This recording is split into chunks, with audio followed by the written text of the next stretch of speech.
ప్రభునందు నాకు అత్యంత ప్రియమైనటువంటి వారులారా, మన ప్రభువును రక్షకుడునైనటువంటి యేసుక్రీస్తు వారి యొక్క శుభనామములు మీ అందరికీ నా హృదయపూర్వకమైన శుభములు వందనములు తెలియజేయుచున్నాను. ఉదయకాల సమయంలో దేవుని వాక్యాన్ని ధ్యానం చేసుకుందాము. ఈరోజు వాక్య ధ్యానం కొరకు మనం తీసుకున్నటువంటి లేఖన భాగము మత్తయి సువార్త 5వ అధ్యాయము 8వ వచనం చదువుకుందాం. హృదయశుద్ధి గలవారు ధన్యులు, వారు దేవుని చూచెదరు. ఆమేన్. దేవుని నామునకు మహిమ కలుగునుగాక. ఈ మాటలు స్వయంగా మన ప్రభు అయినటువంటి యేసుక్రీస్తు వారు పలికినటువంటి మాటలు. అనేకమైనటువంటి ధన్యతల గురించి ప్రభు చెప్తూ 8వ వచనంలో చెప్తున్నాను కదా, హృదయశుద్ధి గలవారు ధన్యులంట. ఈ లోకంలో ఆస్తి, అంతస్తు, హోదాలు కలిగిన వారు ధనులని మనం అనుకుంటాం కదా. కానీ ప్రభు ఏం చెప్తున్నాడో తెలుసా? అవి ఉంటే ఉండొచ్చు, కానీ అన్నిటికంటే శ్రేష్టమైనది హృదయశుద్ధి అవసరమని దేవుని వాక్యం సెలవిస్తుంది. శుద్ధిగా ఉన్నప్పుడు మన ఆలోచనలు, తలంపులు, మన క్రియలు, మన నడవడి, మన ప్రవర్తన అంతా కూడా పరిశుద్ధంగా ఉంటుంది. కాబట్టి హృదయంలో శుద్ధి కలిగిన వారు ధన్యులు.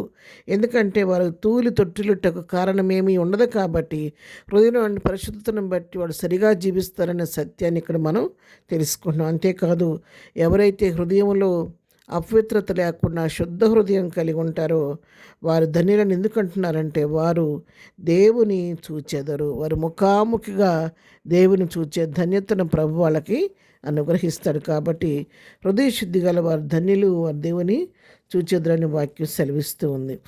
మరొక విషయం మనం తెలుసుకోవాలని సత్యం ఏంటంటే, ఎవరైనా దేవుని చూడాలని ఆశ కలిగిన వారు ఉంటే మనకున్నటువంటి ఉండవలసిన మొట్టమొదటి క్వాలిటీ ఏంటంటే పరిశుద్ధత కలిగి మనం ఉండాలి. ఎందుకంటే మన ప్రభు పరిశుద్ధుడు. కాబట్టి మరి మనం కూడా పరిశుద్ధులుగా ఉండాలని దేవుని వాక్యం సెలవిస్తూ ఉంది.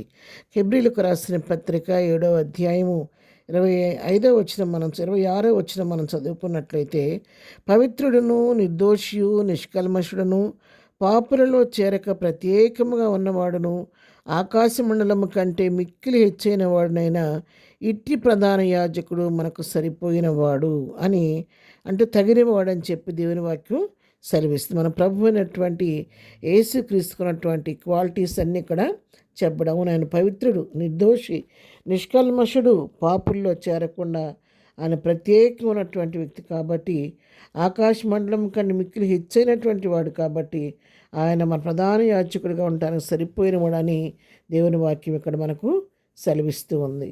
అటువంటి వ్యక్తి, అంత పరిశుద్ధమైనటువంటి దేవుడు నా పాపాలను తన మీద వేసుకొని నేను పొందవలసిన శిక్షను మనకు బదులుగా తను భరించి ఆ పాప శిక్ష నుంచి మనకు విడుదల కలుగు చేశాడు, విమోచన కలుగు చేశాడు, రక్షణ భాగ్యాన్ని ప్రభు మనకు అనుగ్రహించాడు. కాబట్టి నిజంగా రక్తంలో కడగబడి విమోచించబడిన మనం ఎంతో ధన్యులమని దేవుని వాక్యం ద్వారా మనం తెలుసుకుంటూ ఉన్నాం.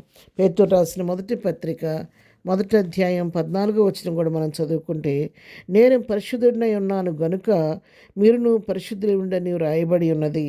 కాగా మీరు విధేయులకు పిల్లలై మీ పూర్వపు అజ్ఞాన దశలో మీకుండిన ఆశలను అనుసరించి ప్రవర్తింపక మిమ్మును పిలిచిన వాడు పరిశుద్ధుడై ఉన్న ప్రకారము మీరును సమస్త ప్రవర్తన యందు పరిశుద్ధులై ఉండుడి.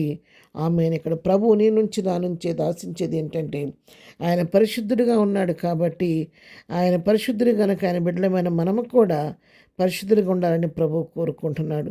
ప్రతి సమస్త ప్రవర్తన యందు కూడా పరిశుద్ధులుగా ఉండమని చెప్పి దేవుని వాక్యం సెలవిస్తుంది. ఇలా ఉదయకాలం దేవుని వాక్యం మీతో నాతో మాట్లాడుతుండగా ఎక్కడన్నా ఏదన్నా చిన్న చిన్న అవిధేయతలు, పొరపాటు ఉంటే సరిచేసుకొని హృదయశుద్ధి కలిగి ప్రభుకి ఇష్టలుగా జీవించి ప్రభువును చూడటానికి, ప్రభువును ఎదుర్కోవడానికి సిద్ధపడదాం. ఏదైనా పునరుద్ధానపు దినం నిర్లక్ష్యం చేయకుండా దేవుని సన్నిధికి వెళ్ళి దేవుని యొక్క సన్నిధిలోని సంతోషాన్ని నిండారా అనుభవించి ప్రభు కృపను పొందుకొని ప్రభువు రాకడ కొరకు ఆయత్తపడదాం. ప్రార్థన. ప్రేమగల తండ్రి, పరిశుద్ధుడా, నీ పాదము కొందనాలు. ఉదయకాలం మాకు ఇచ్చిన శ్రేష్టమైన లేఖన భాగాన్ని బట్టి నీకు కొందనాలు. అవును ప్రభా, హృదయశుద్ధి గలవారు ధన్యులు, వారు దేవుని చూచేతరని చెప్పిన రీతిగానైనా హృదయంలో శుద్ధి కలిగిన వారంగా జీవిస్తూ నేను చూడటానికి, ఎదుర్కోవడానికి సిద్ధపడే హృదయం మాకందరికీ దయచేయండి. ఏదైనా మేము చేయ పనిపాట్లో, రాకపోకలో క్షమను దయచేయండి. ఏదైనా బర్త్డే, మ్యారేజ్ చేసుకుని పిల్లలను దీవించండి, ఆశీర్వదించండి. బలహీనలు ముడి స్వస్థపరచండి, దుఃఖాలను వారు ఓదార్చండి. సమస్యలను ఉన్న వారిని విడిపించండి. ప్రతి వారి పట్ల కృప విస్తరింపచేయండి. ఇదిన జరుగుతున్న పునరుద్ధాన ఆరాధన ప్రపంచవ్యాప్తంగా జయకరంగా జరిగించి నా మహిమ తెచ్చుకోమని ఎదుర దీవెలతో నింపి నడిపించమని యేసునామములో ప్రార్థించి అడిగి పొందుకొని ఉన్నాము తండ్రి. ఆమెన్. ప్రభు కృప సదాకాలం మనందరికీ తోడే నడిపించునుగాక. ఆమెన్.